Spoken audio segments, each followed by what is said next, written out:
那么今天早上第二个视频，我们来聊一下港股的中国中免啊，同样它也是来自于咱们的粉丝约稿。那经过我刚才的一个复盘，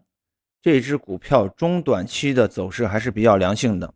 虽然目前定义只能是一个反弹的性质，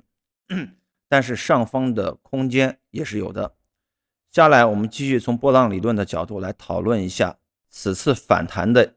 一个结构以及后期所存在的一个机会。上市的时间其实也不长，2022年的8月份至今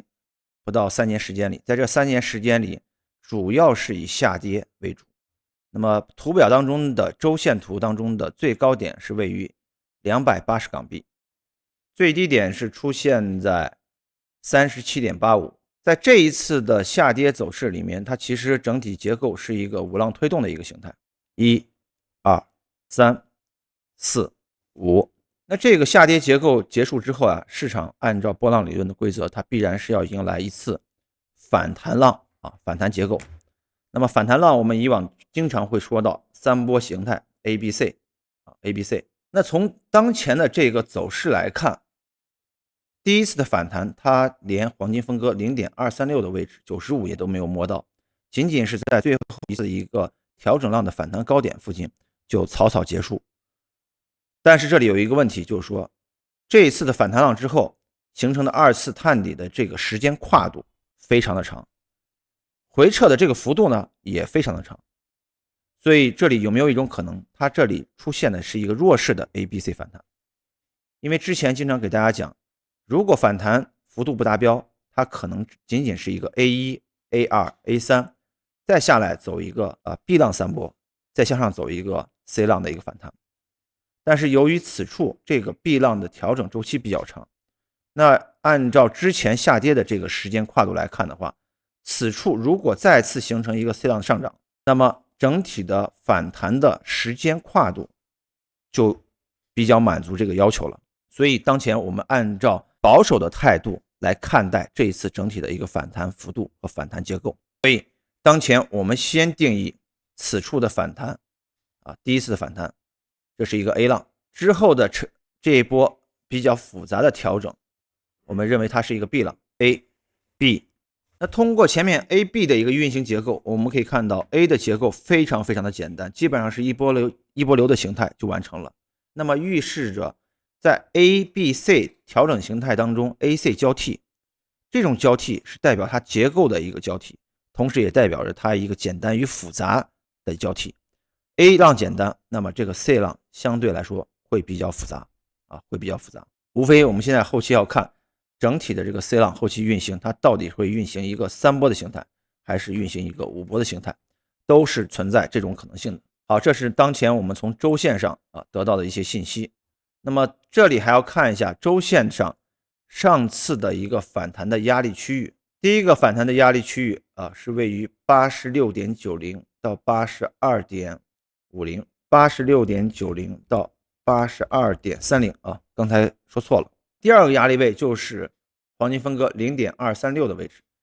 也就是 95.10。 以上两处这个压制就是后期这个 C 浪整体上涨的一个潜在的目标位置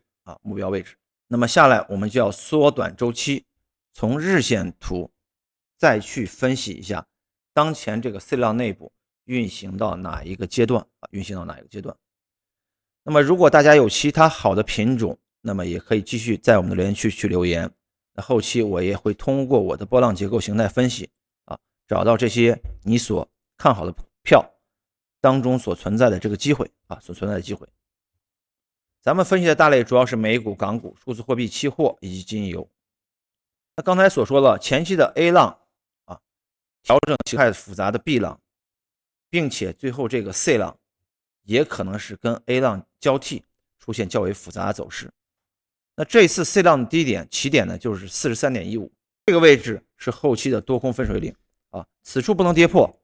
才支撑反弹的这个预期，此处一旦跌破，那说明前期的分析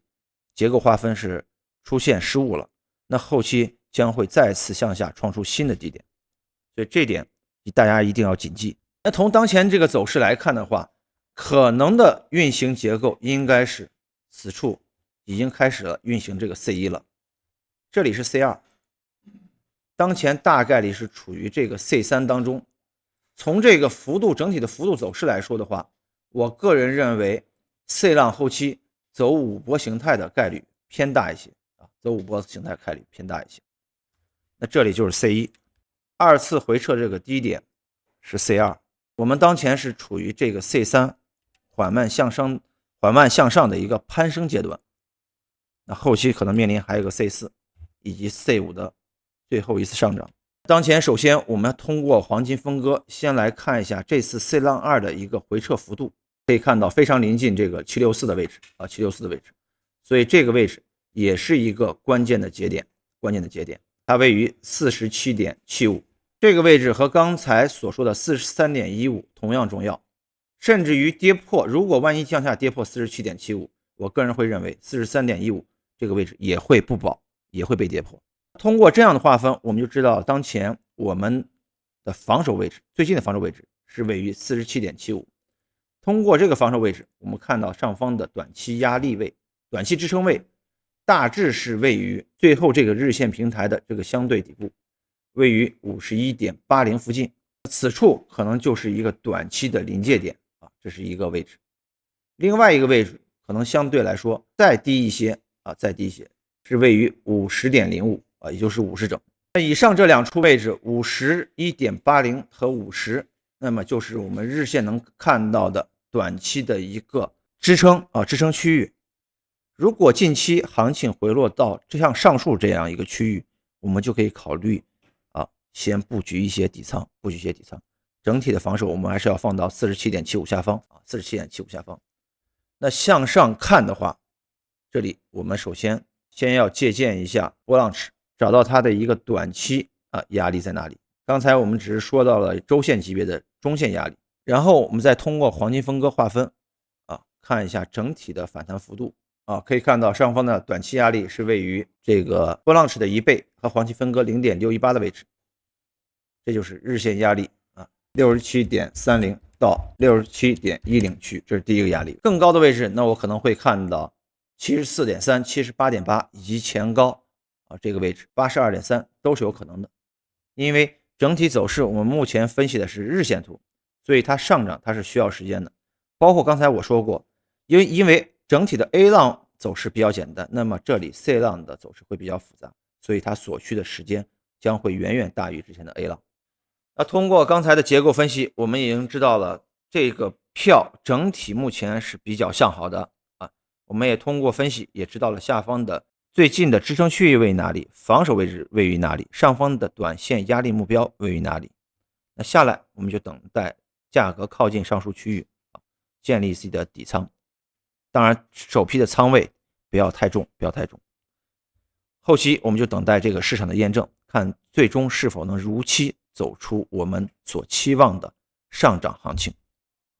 好，这就是本期咱们对于港股中国中免的结构波浪形态分析以及机会所在。本期视频到此结束，我们下一期再见。